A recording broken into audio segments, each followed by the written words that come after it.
Please remember, the information in our podcast could be a trigger for some people. If you or someone you know has been affected by childhood sexual abuse, the Dublin Rape Crisis 24-hour helpline is 1800 77 8888. Hello, I'm Joyce. I'm June. And I'm Paula. We're the Kavanagh sisters, and we'd like to welcome you to our series of podcasts where we continue to shine a light on childhood sexual abuse and its impacts. In today's podcast, we are once again joined by Leona O'Callaghan, founder of Haven Hub, and Sophia Murphy, both survivors of childhood sexual abuse. We will talk about our reactions to the four-part Netflix docu-series Jeffery Epstein, Filthy Rich, and how we feel he managed to evade the authorities while sexually abusing and trafficking hundreds of young girls with the assistance of his companion, Ghislaine Maxwell, for years.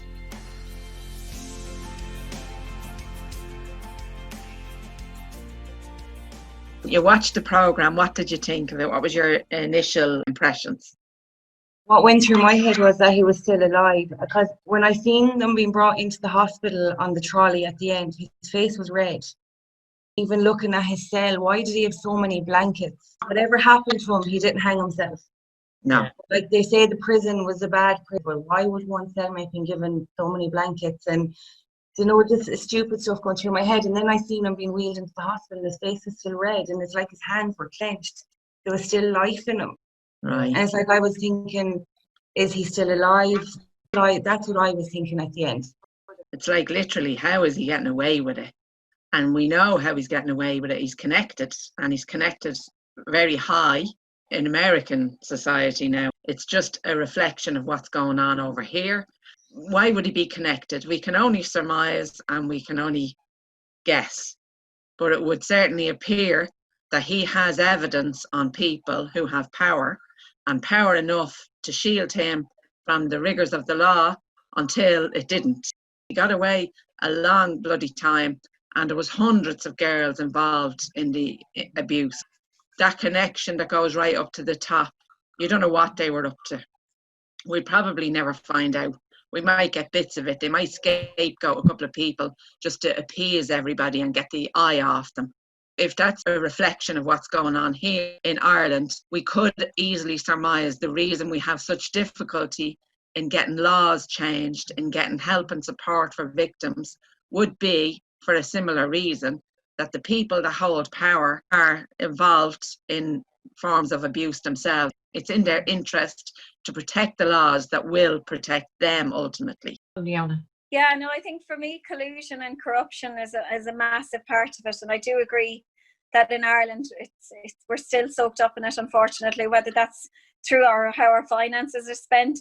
But certainly when it comes to sexual abuse and predators, there's a lack of consistency, there's a lack of accountability, a lack of fairness. And I think that that's hugely highlighted in what's going on over there. And, the fact that it had to go so far with so many before the right measures are put in place to put a stop to it and to hold him to account.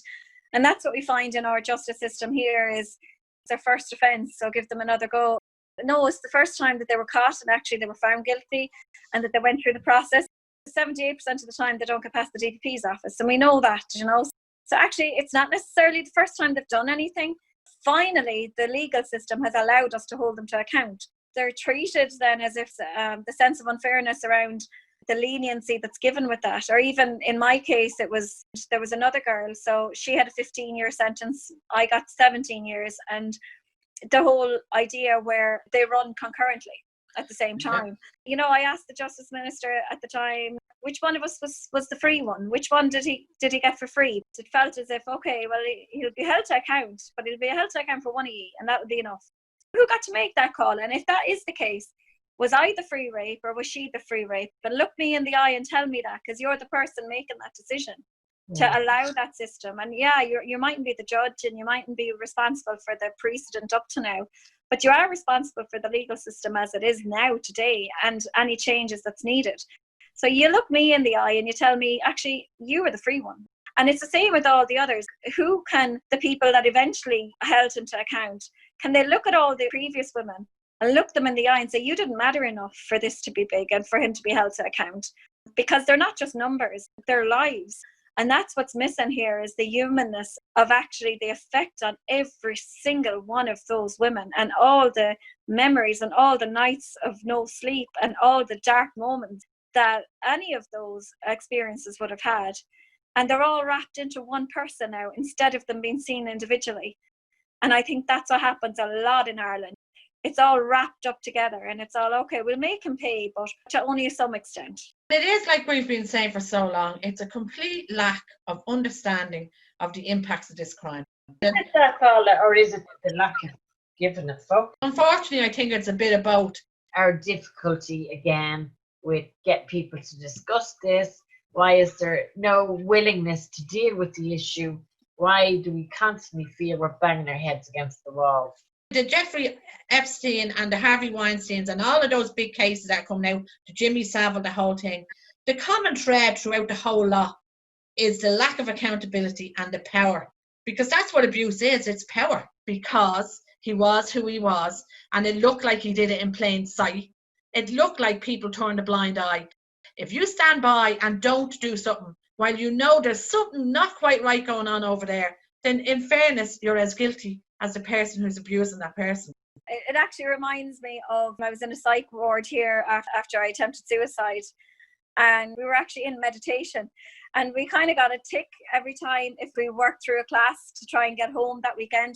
I decided I was going to all my classes, and I went in there, and there was this young guy in there, I'd say he was 19 or 20, very unwell, but started masturbating in the middle of mindfulness. Now, I don't mean subtly, I mean he took it out, and it was very plain.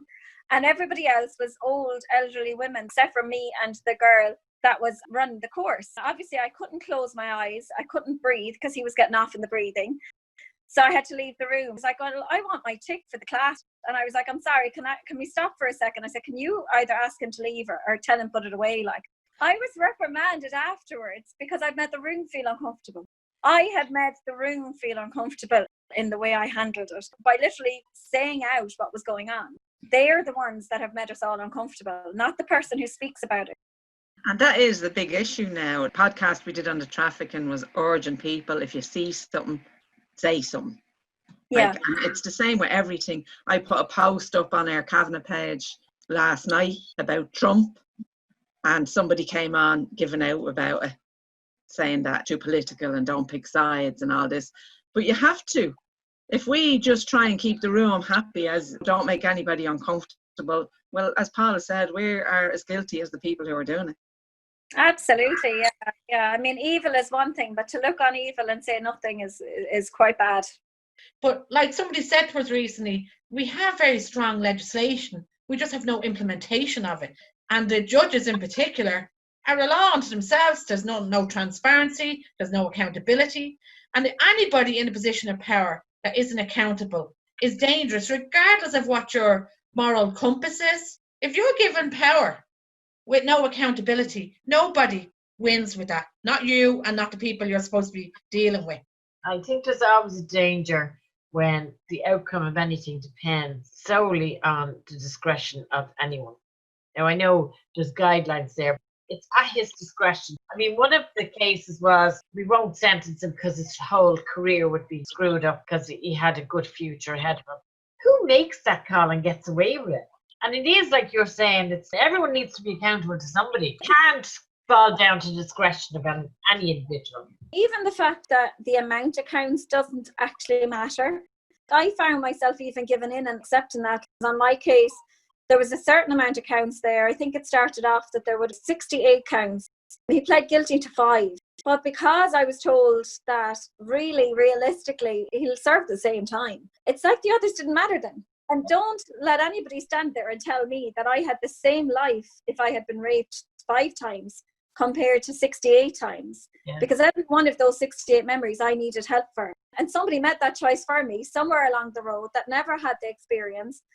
And the same when it came to being articulate. And I was lucky because I am articulate, but it did strike me at the time when I made my victim impact statement. I think the reason he got such a significant sentence was because I was lucky enough to be articulate, to be able to describe the way in which he affected my life and the life of my children and the life of those around me.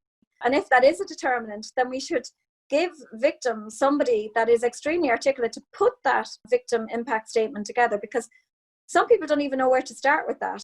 And that then comes down to education and money, and it shouldn't. Yeah, when we were going through the court system, there was no such thing as a victim impact statement. Even if we had have been able to make one, or if we all had an opportunity to go up and speak, we didn't know the damage ourselves at that stage. We hadn't done enough healing to be able to get up and determine how much damage he had inflicted on our lives. Paula, you think Pam, like our eldest sister, when she actually made her statement, he denied her and she had no one to back her up. Like, we were all grown up together, whereas Pam was older. So by the time we were getting to a certain age, she had already moved out. So she really had no one to back her up, and she wasn't strong enough. So she was basically told, look, don't worry about it. He's going to get charged anyway. And your rate doesn't matter. We all know Pam has been deeply affected by that. Yeah. She's been dismissed. And what he said was, she's just jumping on the bandwagon. Again, he got away with it because that's the system we have. It really is frightening to think that people that are making the rules are so perverted. It does actually explain why there is such difficulty in bringing about change in relation to sexual abuse crimes. That all makes sense, because I would imagine the reason any progress in that direction is so slow is because the people that are in charge, that have all the power and the money, are heavily involved in perversion. Generally, right-minded people can look back on slavery now and see how awful it was and how it never should have happened. And I'm hoping we're going to get to the same stage in relation to sexual abuse and gender inequality. Trafficking today is the equivalent of slavery that we think we've eliminated, but we haven't. We've just changed it into a different pair of trousers. It's the same thing. Yeah, but the people at the top allow for this to happen at the bottom. It's the gender inequality, it's the sexual abuse and violence that goes on at the top, and therefore they don't have the incentive to put rules in place that would put them in trouble. So that filters right the way down. So what you're looking at on the bottom is not the same as what's going on up the top. It's dog eat dog on the bottom. On the top, it's greed, it's power, it's all of that. In Epstein's case, that was one of the things the girls said at the end. They shouldn't get away with that. There were so many other people involved. Everybody knows about them. They were as prolific as he was. And why are they getting away with it? 2 days before he supposedly commits suicide, he transferred all his money to his brother. They're assuming because he knew he was dying and he didn't want the victims to get access to his money. I think they still should be able to access it. Yeah, so right. But it's no longer his money, it's his brother's money. And his brother didn't do anything, so why should they get money off the brother? I'm sure there should be some way that they could access that money for the victims. In fairness, like, what is money going to do? Only make their life a bit easier. It's not going to fix anything. No, in fairness, the state should be able to pay something. Yeah. Some of them were reported way back and nothing happened. I think the problem with it was the ones that they reported it to were highly placed and have gone on in their careers to be in higher positions. So there's no chance of them taking accountability. His partner, she should be under the same rigours of the law as him. What did you think of the girls in the programme? I related to them in so many different ways. But I'm not going to lie, there was part of me that was saying, he had a choice. Why didn't he run? Why did you keep going back for $200? It affects everyone differently. And it's easy for me to say, why didn't he run and why didn't he this? He had a choice, I didn't. But that was, as I said, that was the anger in me at the time and feeling like I wish I could have walked away and went home to my parents like some of you did. Yeah, but it's not just anger. That's a reasonable question to ask. And it's even more important that it gets answered because victims themselves are asking that same question. It's not like people who haven't experienced it, have no idea. We're people who have gone through it and we still asked the question. So for that reason, it's really important to try and answer it. From our understanding, we believe that they would have went back for a variety of reasons. The money absolutely would have been a factor because most of them were disadvantaged. They wouldn't come across that kind of money easily. But there was also the element of returning for attention. He chose vulnerable people He deliberately. did, yeah. Yeah, and it's like even a part of it, they said that there was school reports found in his trash. It's like, was he getting them directly from the school, or how was he going about it? It's the one thing I think the programme failed at, was trying to explain why the girls went back. Yes, they were damaged before he even got his hands on them, or he wouldn't have got his hands on them. Yeah, because a few of them were already sexually abused and raped. But not only that, he normalised it. Yeah. He normalised what was happening to them because it was so overt. Everybody knew what he was doing. He was doing it in the open. There was no hiding it. So why wouldn't the girls think, it's okay? Maybe it's not that bad, because nobody paid attention to what he was doing with their minds. Because it wasn't what he was doing with their bodies that was the issue.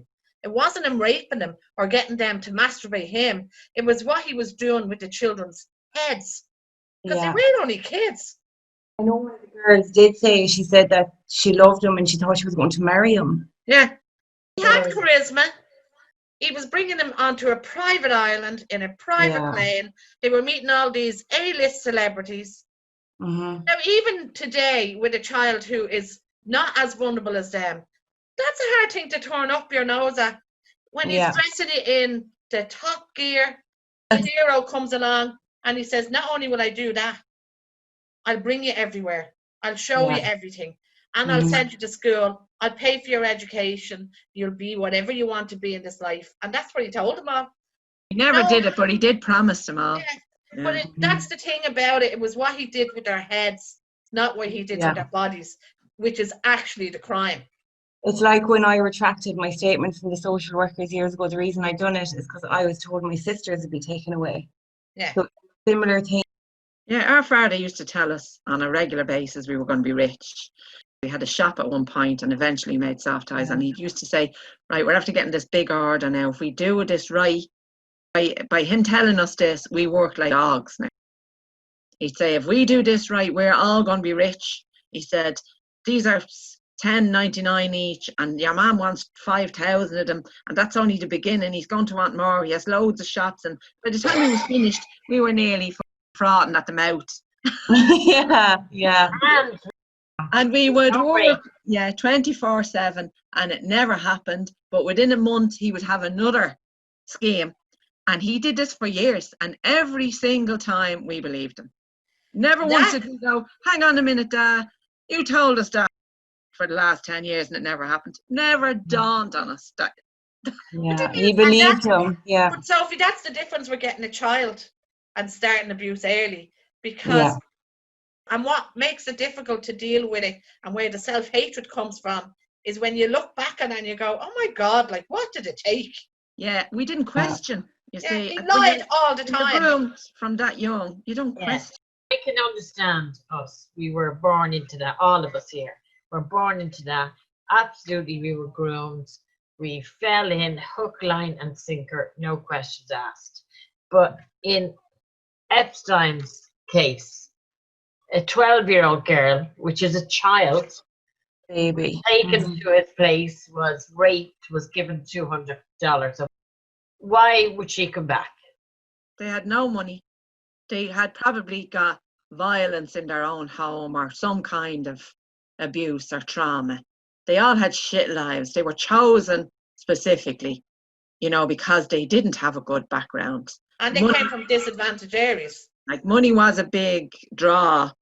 And they bargained, I believe they would have bargained with themselves, thinking, like, it's awful, but an hour and I've got $200, like, that would have been a big draw. But yeah, actually, Paula, like, when you were talking about when it went on further, that's absolutely true, going on a private jet to a private island, meeting all these people. But Joyce, even as a 12-year-old, even then, as a 12-year-old, even being allowed access to a wealthy man's home would be a big thing. Understand, if that was if any of us were at any stage of our lives brought into a situation like that, I can see we could fall for it. We would never report it, and we would continue to return back, because that's the life we knew. And we would have assumed there was something wrong with us. That's why we were being abused. Yeah. So, I used to think there must be this sign on my head. Yeah, I said that before in another situation. On that level, I don't understand, because we were already victims, and there was many of his victims were the same. They had been abused before, so they were already groomed and felt they knew better. They deserved it. Brush it off, we're getting $200 for it, and he's promised us the sun, moon, and stars. But there were some that were in absolute shock at his behaviour and still went back. Everybody in their circle accepted it as normal, because it wasn't just that individual child that went in and was shocked by the abuse on the table, because they were already recruited by somebody in their school. They already knew of other girls who were going to Epstein's place in their neighbourhood. I think it's because there's not a really good understanding of what trauma is, never mind anything else, and what children suffer and how you can manipulate them. Yeah. And I think the difference between abusers is they know exactly what that is and how to do it. Yeah, it's like the first two girls, and it's the two sisters. I think they came from like a fairly normal home compared to the rest of the girls, and they had the balls to report it because they had support. Yes. And as whereas the rest of the girls, as you say, he knew what he was doing from there on in, because he had fucked up the first time. Yeah. So he knew then how to pick his prey. That's right. You know, it's like you say, when you are a victim, you do victimize yourself.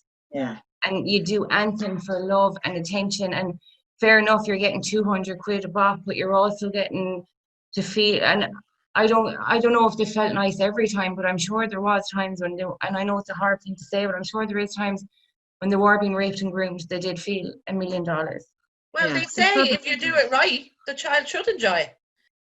Exactly. So the teenagers would have just right, compared to other, and don't misinterpret this, but compared to other men his age, he wasn't particularly dog ugly. He had charisma, he had money, charm. So he had a lot going for him, and the fact that he wasn't recruiting him himself, the relationship they were building was with his partner, who was also very suave and very charismatic. So they were already building that. Yeah, I also think, like, you look at the hundreds of children that were involved in this, that it can't be simply brushed off. It happened with such ease and frequency, because it seems that it's perfectly understandable, their reaction. We just haven't captured the simple sentence that will make it all make sense. We're complicating it because we're confused. We think, my God, who would go back for something like that? But we didn't. We had no choice. Like Sophia, it was our father. That's where the complication comes in, is the whole idea of choice. I think that's the problem here. It is. It's a misconception. They didn't feel they had any more choice than we did. But Paula, our dad abused so many people that we know of. And I remember as a child thinking, what the fuck are they doing coming back? We have to live here. They don't. Yeah. So if we, as Sophia said, that we as victims were judging them, how can we get past that so people really understand? That's all I'm trying to do. I'm trying to get it that people understand. I mean, I understand it, but I can't verbalize it. Yeah. I can't articulate. Yeah. One of the things that stood out to me the most as well is not one of those girls ever said he used a condom. I know. The girls that you seen on telly are the only ones that came forward. Could you imagine the hundreds and there's thousands? The thing that stuck out for me was how normal Epstein looked when we are, by media, asked to look out for monsters. He could have been someone you sit beside a bus, in a pub. He didn't look rich. He didn't look extravagant. He looked like a normal guy. Like a normal dad or a normal boyfriend, a normal husband, or someone that you could go and say hello to. Yeah. Here's what I found strange in it, and it's actually very typical of the media. All along you've seen pictures of Epstein or videos of him. He never particularly dressed up in suits. He normally wore like sweats and a top. Casual. But when they were showing him as a paedophile, when they were trying to make the point of him being a paedophile, they kept putting up a black and white image of him with all of his features darkened as much as possible with shadows and lines. Yeah. And they were trying to make him look different than throughout the rest of the program, instead of realizing you don't have to do that. No, but what he looks somewhere in human nature, by non-victims, there obviously is a need to create this monster look, to justify it, and also to avoid looking to at that. distance Yeah. themselves from it. Yeah. And to also admit that this could be my brother or my father. It's all things we need to be aware of and try and explain. Yeah. It's like when my dad's case went into the paper, they were calling him a monster. And I'm not going to lie, when I read it, it actually got to me because I was thinking he's not those things. He's a paedophile. He's not this horrible person you're explaining him out to be. And I think that's the wrong thing for the media to do as well, because if a child is being abused and their abuser doesn't come across as being this big, horrible, scary monster, they're going to think to themselves, well, it's okay. Because he's not this monster. He's not this horrible person. He's a nice person that treats me nice, a paedophile, because he's not this horrible person, if that makes sense. So if you see that explanation of your dad and why you're saying the media shouldn't portray him as monsters, that's exactly why I think the girls came back to Epstein. See all those things you said a child would feel about well, he's not a monster, he's actually really nice. So he's not a paedophile. I'm right, he wants a bit more than a massage, but he's not a monster. He's a nice man and he's giving me attention. Yeah, and nobody described him as aggressive or violent or anything, you know. What annoyed me more than Jeffrey Epstein was Prince Andrew. A picture of him there with that girl, and he's still calling her a liar. One of the employees that worked on the island said he was grinding up against her and having with her. Yeah. He's still denying it. Yeah. I can't imagine what she's feeling. I was even getting it up through my body, like the frustration of it. I was like, you asshole. Oh, I couldn't even look at him being interviewed. And again, I think us as victims get that attitude that Prince Andrew has of deny. Even when the evidence is in front of you, I'm still going to deny it. Other people really struggle with, he wouldn't be saying that if he had actually done something. They couldn't be that brazen. And that's the problem. They are that brazen. But you know what I was saying to myself then after, even if he didn't recognise the picture, the reason he didn't recognise it is not because he didn't remember, it's because there was probably so many beautiful looking girls that he was with, he can't remember that one picture. Yeah. Oh, I can bet you he does remember it. That's the only other excuse he could have. If he didn't remember, it's not because he didn't abuse her, it's because he abused so many more. I'd say he does, Sophia. He just thought, he's just denying. Yeah. I think we have to turn the clock back to nosy neighbours. Do you know the way? But you'd have been spotted by somebody and they would have told your parents. Whereas nowadays, you could murder somebody outside your door and somebody closed the curtains for fear. They don't want to get involved. They don't want to get into trouble. It is fear. It's not badness. But we have to start challenging that, because that's how evil gets done. If you're encouraging people to speak out when they see something and you're encouraging to report, there has to be somewhere to report to that is also accountable and transferable. It's just with the corruption that's going on now, people feel even if they were to report something, they don't trust who they're reporting it to. And that's an issue we all have to deal with. But you have to start somewhere. If you wait until we fix the system before you can report, we're screwed. And together we're stronger. Change usually occurs when somebody courageously stands up and says, no, I'm not doing this anymore. And it can be one person. So I absolutely agree with you. I mean, I don't know if I'd be that person. I'd probably be the one closing my curtains out of fear. In a hotel, for instance, you need more than the girl on the desk noticing there's something wrong. You need the girl on the desk, the people who are doing the room, the ones in the bar, the ones in the restaurant, all of them saying, hang on for a second, there's something not right here. So we all need to be vigilant. But they also said, if you even suspect something, if it is only the girl on the desk, well, say something. Don't wait until you get it confirmed by the girl who cleans the room. One person can make a difference. If you're wrong, then that's great news. Yeah. Happy days. Yeah. People say, well, what if I'm wrong? Do you know, if you're wrong, brilliant. Training people in suicide prevention, and one of the things that can stop them sometimes from asking the question of, can I check with you? Are you feeling suicidal, or have you any suicidal thoughts? What a lot of their time the fear is well, what if I got it wrong? What if I picked up signs and there weren't signs? And I thought, well, that's brilliant. Yeah. That means the person's not suicidal. Fantastic. Yeah. That's the best outcome. Without silence, perpetrators don't stand a chance. Thanks so much, guys. It's so great to talk to you again. We love you to bits. Love you too, guys. Thanks so much. See you soon. Thanks a million. Thanks. Bye. Thank you for listening. Hopefully some of the information we've shared will resonate with you and bring you to a place where you can have compassion for yourself Please know that no matter how you feel or how you responded to the abuse, it was normal. We're hopeful and optimistic that those in a position of power to bring about change will be moved into action so we can finally eradicate childhood sexual abuse. So please spread the word and share the information. The decision to heal from childhood sexual abuse places you on the most important journey of your life. You're in charge of this journey. Only you know what works for you and what doesn't. It takes as long as it takes, because there's no rush in it and there's no faking it. You have to feel it.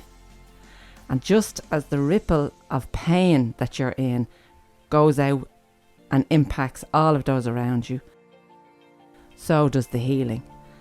And the more you heal, the more everyone around you benefits from your healing. You've been listening to the Kavanagh Sisters podcast. You can contact us through Facebook, Twitter and Instagram, or email the kavanaghsisters@gmail.com.